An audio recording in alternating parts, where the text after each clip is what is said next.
Welcome to The Explainer. You know, we all see the huge headlines about major scandals, but what if they're not really about the individuals involved?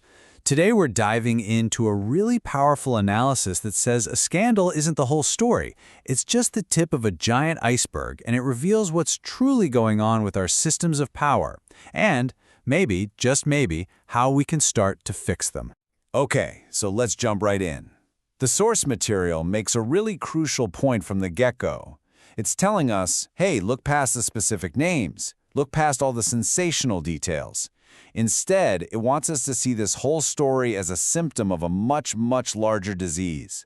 A way to understand how our systems can fail so badly that they end up protecting the powerful and enabling exploitation. So here's our roadmap. We're going to start with the case study itself, and then we'll zoom out to see this systemic iceberg that's hiding just beneath the surface.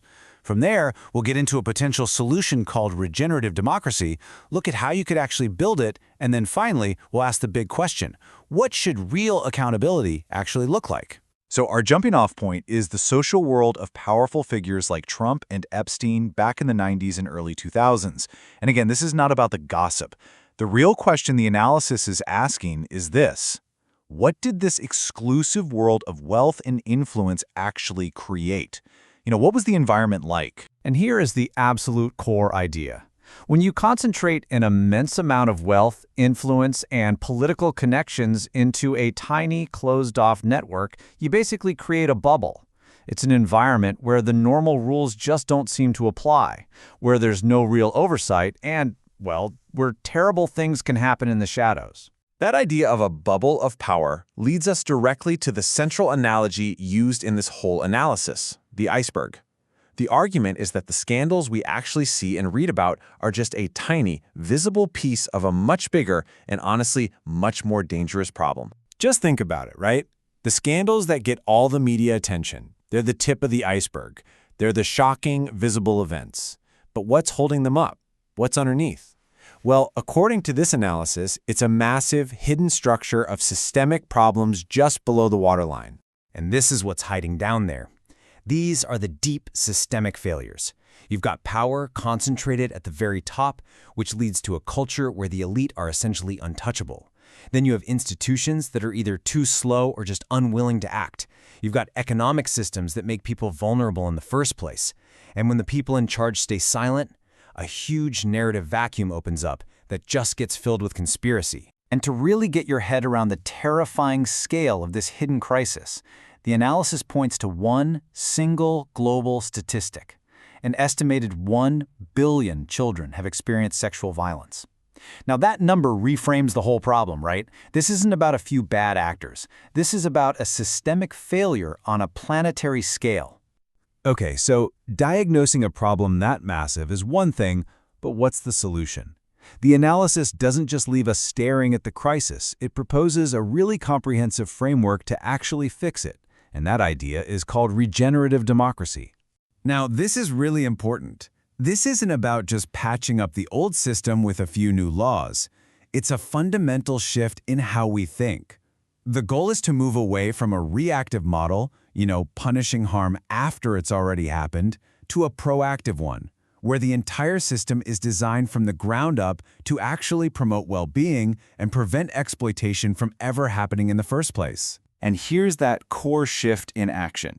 The analysis calls our current system extractive. It's top-down, it protects the elite, it creates vulnerability, and our institutions are just so slow to change.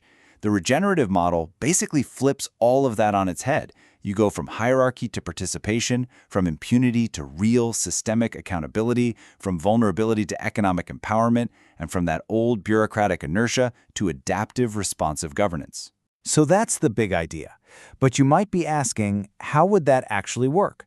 Well, the analysis breaks it all down into 4 concrete, actionable pillars for building this new kind of system. These 4 pillars are actually designed to work together to reinforce each other. You start with citizen assemblies to break up that concentrated political power. Then, cooperative economics does the same thing for economic power, which reduces the vulnerability that allows exploitation to happen. Environmental democracy gives communities the tools they need to create healthy social climates. And, what might be the most important part, survivor-centered approaches make sure that the people who understand the problem the best are the ones actually designing the solutions. So for every single systemic failure we saw in that hidden part of the iceberg, this framework offers a direct structural solution. It's pretty cool, right? To counter elite impunity, you bring in citizen oversight. To fight economic vulnerability, you build economic empowerment. To break that institutional inertia, you give communities the power to act. And to fix a controlled media narrative, you put survivors right at the center of telling the story. All right, let's bring it all home and see how all these different ideas come together to create a totally new vision for what justice and accountability could actually mean. And this really is the ultimate point. Real accountability isn't just about punishing more people after all the damage has already been done. It's about building a society where abusing power isn't just illegal, it's structurally and culturally impossible in the first place. So in the end, this analysis doesn't give us some easy answer. Instead, it leaves us with a fundamental choice, one that goes way beyond the next news cycle. The question is for all of us, do we keep trying to patch up systems that we know enable exploitation, or do we finally start getting serious about building new ones that make it, well, unthinkable?